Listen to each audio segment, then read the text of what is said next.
Սելայնակիցներ, տիկնայք և պարոնայք, ինչ խոսք բարեկրթության առաջարկը շատ գայթակղիչ է և մի կողմից շատ բնական, որովհետև վերջը խորհրդարանը նաև ինչ-որ չափով ուղեցույց է, ինչպես խորհրդարանում են մարդիկ խոսում, այնպես էլ հասարակությունն է իրենց հետ այդպես վերաբերվում։ Օրինակ, եթե նայենք հանրային հեռուստաընկերության եթերից հնչող խոսակցության ձևը, ոճը, Հենց փորձում են պարզունակ խոսել, բայց շատ հաճախ գրեհիկ, ոչ թե վիրավորական, այլ գրեհիկ հայերենով խոսվում և դա հասարակության վրա տարածվում է։ Չգիտեմ, են պարզ, բադու, լավա, ջոգում ես, դզողա, չէ, օրինակ հանրայինի եթերում կարծեմ 10-15 տարի առաջ նման բաներ չկան։ Եվ հիմա դա տարածվում է հասարակության վրա։ Հիմա բարեկրթության մասին առաջարկությունը, պարոն Ռուբինյան, էլի եմ ասում, շատ գայթակղիչ է, շատ տրամաբանական է, բայց բարեկրթությունը վերջապես միայն գեղեցիկ խոսքերը չեն, որովհետև ամեն փայլուն բան չի, որ ոսկի է։ Բարեկրթությունը ենթադրում է նաև երկխոսության որոշակի կանոնների պահպանում, և երկխոսության կանոնները պահանջում են, որ հարցը, որը հնչում է, և հարցի պատասխանը որոշակի աղերս պետք է ունենան իրար հետ։ ՔՊԱ-ական իշխանության ձևավորումից հետո ես ինչքան ասում որևէ կերպ չի ստացվում, հարցը տալիս ես և պատասխան ես սպասում։ Օրինակ, եթե Նիկոլ Փաշինյանին հարցնես, ասես, բարի երեկո,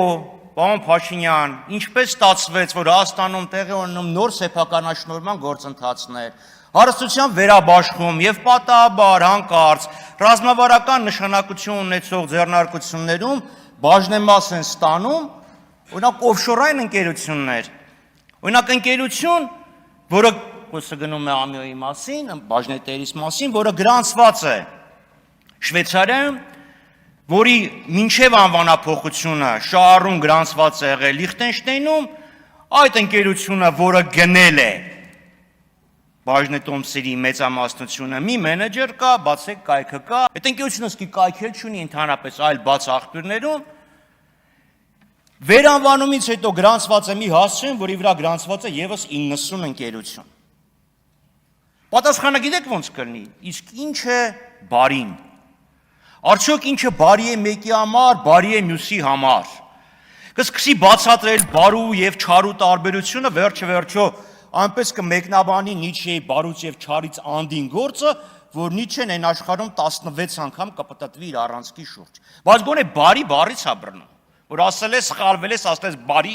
երեկո։ Պարոն Կոնջարյան, մեր հարցը և պատասխանի մեջ, ախր ընդհանրապես որևէ աղերս չկար, որևէ կապ չկար հարցի և պատասխանի միջև։ Կարծում եմ դա բարեկրթության խախտում է, որովհետև մակերեսի վրա, այո, ոսկեղնիկ հայերեն էր, բայց տակը ուղղակի անարգանք է հարց տվողի նկատմամբ։ Նմանապես բարեկրթությունը նաև որոշակի տրամաբանություն է ենթադրում։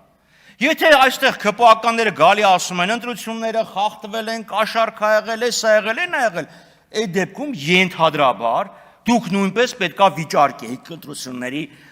թափանցիկությունը, ազնվությունը, արդյունքների իրականությունը, այլապես, եթե այդ ամեն ինչը, ինչի մասին որ դուք խոսում եք, չլիներ, ստեղ նստած կլինեիք դուք, հավանաբար Արման Բաբաջանյանը և հավանաբար Վազգեն Սարգսյանի եղբայրը։ Բա ինչու չվիճարկեցիք ընտրությունների արդյունքները։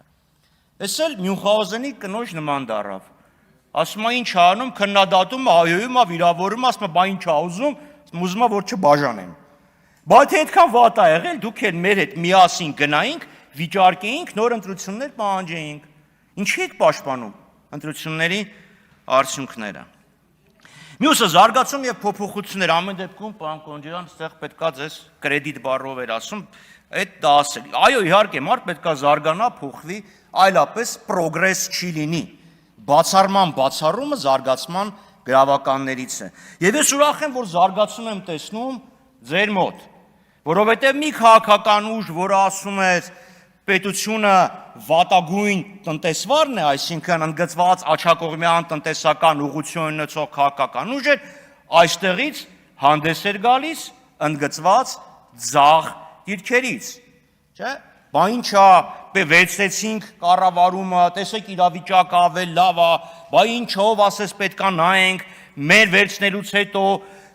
հեծն ավելի լավ աշխատում, այո։ Հեծն ավելի լավ աշխատում, հայ փոստն ավելի լավ աշխատում, ողջունելի զարգացում է։ Բայց ստեղ Տիկին Ղազարյան, դուք ո՞նց եք գնալու Եվրոպայի համար լիբերալների եւ ժողովրդավարների ալյանսում հիմնավորեք, որ դուք մերժում եք պետությունը վատագույն տնտեսվարն է, պարադիգման համայելով այն բացառապես կեղծ եւ անհիմն։ Ո՞նց եք անելու։ Թե գնալու եք այնտեղ ասեք, վայ, Արշակ երկրորդի հակառակ տարբերակն է, հենց հասա Ստրասբուրգի կամ Բրյուսելի հող հասկացա, որ սխալվել են ստեղ։ Եվ բայց ուրիշ բան ասեմ, հանկարծ սոցիալիստերի մոտ չգնաք, որովհետև ձեր մոտեցումը, դու կոմունիստականը չի, շարիկվություն է, վերցնել եւ կիսել։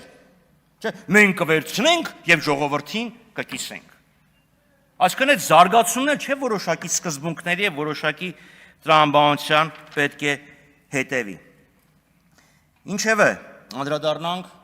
պարոն Ալեքսանյանին։ Պարոն Ալեքսանյան, պետք է ասեմ, որ սա ձեր երևի ամենաանկեղծ դրսև ելույթներից մեկն էր։ Եվ սա, եւ նախորդ խոսքը, երբ մենք հարց տվեցինք, լավ, մարդու իրավունքների մասին եք խոսում։ Մարդու իրավունքների հարգանքի մասին եք խոսում։ Պատիժը, թե ուրեմն դատա, որ իրանք ուրեմն ներողություն ուժի մեջ մտած դատական ակտի կատարում ազատազրկման տեսքով։ Եվ թե հատկապես խափանման միջոց կալանքը պատիժ է, եւ հարց տվեցինք Տիկին Արեգնազ Մանուկյանը եւ իր երեխան իրար հետ շփվելու իրավունքից զրկված են։ Երեխան 14 տարեկան է, այսինքն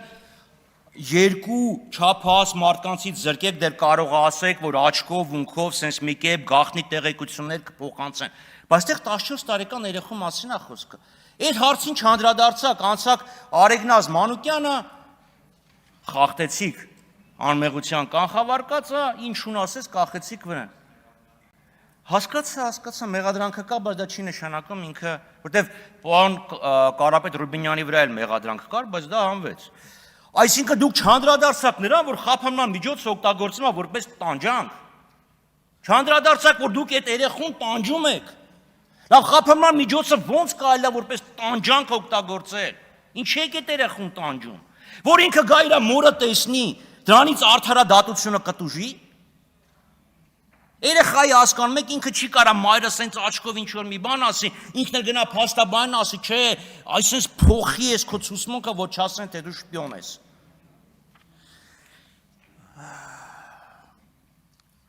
Բոլորս դաշնակցականներ ենք եղել։ Ցավոք սրտի ոչ։ Երբ Հայաստանը անկախացավ, խոսքը չի գնում սեպտեմբերի 21-ին, խոսքը գնում է 20 թվականի մայիսի 20-ի ներողություն, 1990 թվականի մայիսի 20-ի ընտրություններից հետո ձևավորված իրավիճակի մասին։ Եվ քննարկում էր Հայաստանի զարգացման ուղեգիծը, կար երկու մրցող մոտեցում։ Պարոն Քոչյանը վստահաբար կհիշի, որ անկախության հռչակագրի 3 տարբերակ կար։ Առաջինը Ռուբիկ Համբարձումյան, ներողություն, Ռաֆիկ Համբարձումյան, եւ 2A եւ 2B։ Եվ ստեղ իրոք երկու մրցակցող մոտեցում կար։ ՀՀՇ դաշնակցություն կամ Ժիրայր Լիպարիսյան, Հրայր Մարուխյան։ Այլ տարբերակ ընտրվեց, չգնաց բոլորը դաշնակցականները։ Ոչ։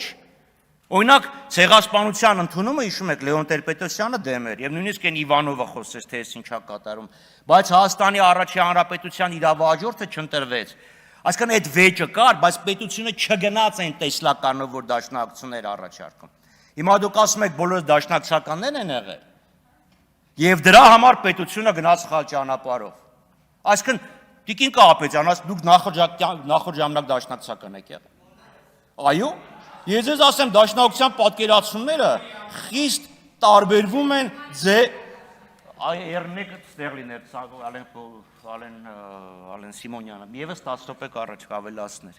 Ոչ, դուք չափազանց սխալվում եք։ Թե տնտեսական պատկերացումները հարգելի ԱԼԴԵ-ի անդամ, թե ազգային պետության պատկերացումները,